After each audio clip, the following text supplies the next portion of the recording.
Salut la Feel Good Family, c'est Guillaume, naturopathe et coach sportif, j'espère que vous allez bien.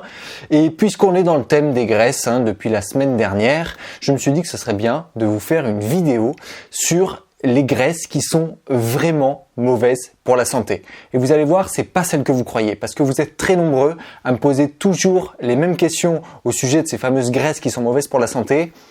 Et il y a un sujet qui est pas bien compris, donc je voulais vraiment le reprendre dans cette vidéo. Est-ce que vous êtes chaud ? Alors générique.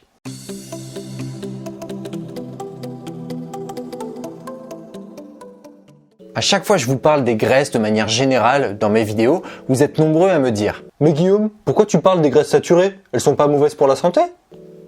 Pour ceux qui ne l'auraient pas vu, je vous mets là-haut une vidéo que j'ai faite sur le sujet spécifique des graisses saturées dans laquelle je vous explique en détail pourquoi les graisses saturées ne sont pas mauvaises pour la santé. Je vous invite vraiment à aller la regarder si vous ne l'avez pas vue, c'est super important de bien comprendre ça. Donc non, les acides gras saturés ne sont pas mauvais pour la santé. C'est un mythe qui est véhiculé par les autorités de santé.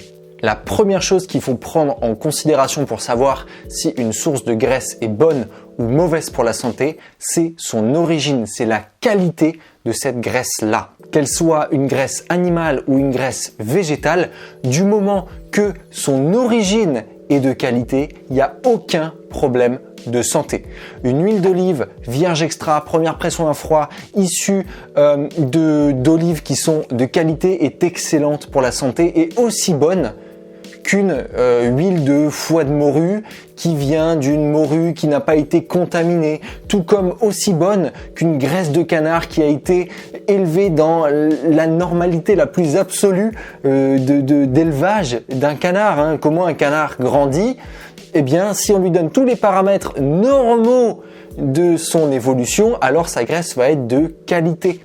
En revanche, si on le picousse d'antibiotiques et si on lui fait bouffer de la merde et qu'en plus on lui fait bouffer de la merde remplie de pesticides, alors là évidemment que la graisse qu'on va tirer de ce canard va être de très mauvaise qualité.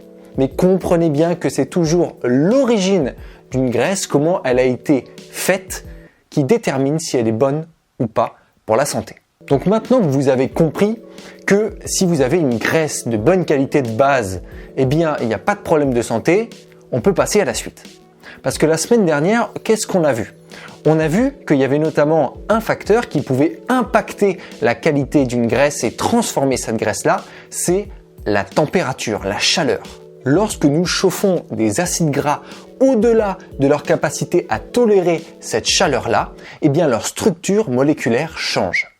Elle passe d'une structure moléculaire qu'on appelle cis, c'est-à-dire une structure moléculaire normale, on va dire classique, à une structure qu'on appelle trans.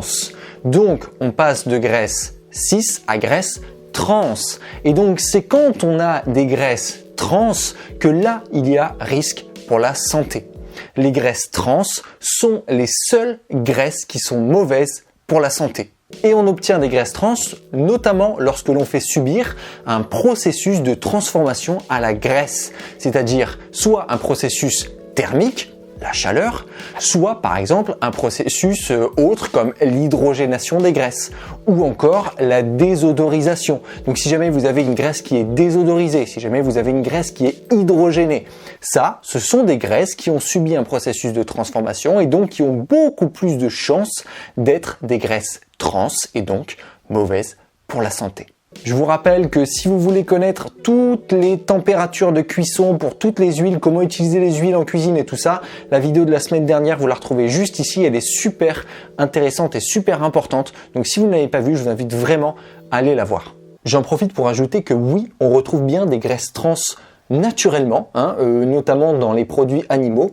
On peut retrouver la présence de graisses trans, mais ces graisses trans dites naturelles n'ont pas prouvé avoir un impact négatif sur la santé. Donc toutes ces graisses trans naturelles ne sont pas mauvaises. Voilà la Feel Good Family, vous avez compris, le premier truc à respecter, c'est la qualité de votre huile. Si vous avez une huile de base de qualité ou une graisse de base de qualité, c'est parfait. Et après, si vous respectez les critères de transformation, c'est-à-dire que si vous ne chauffez pas trop votre huile ou votre graisse et qu'elle n'a pas subi de processus de transformation, alors il n'y a aucun souci, vous avez une graisse de qualité.